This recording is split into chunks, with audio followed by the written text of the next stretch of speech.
جو भारत ने धमकी लगाई पाकिस्तान को, हम ये कर देंगे, फलां कर देंगे, इनकी फिरामन कमेटियां भी बैठी, इनके इदारे भी बैठे, इनके सब बैठे और बैठकर एक बात क्या की, हम जवाब देंगे। किसको?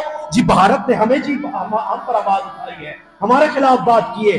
जरा सोचने की बात है, तुम्हारे ऊपर आवाज आती है, तुम पर अगला उंगली उठाता है, तुम्हारी गैरत जाग जाती है। मस्जिद अक्सा में, फलस्तीन के अंदर, गजा के अंदर मुसलमानों के बच्चे मर रहे हैं, आवाज कोई नहीं उठाता।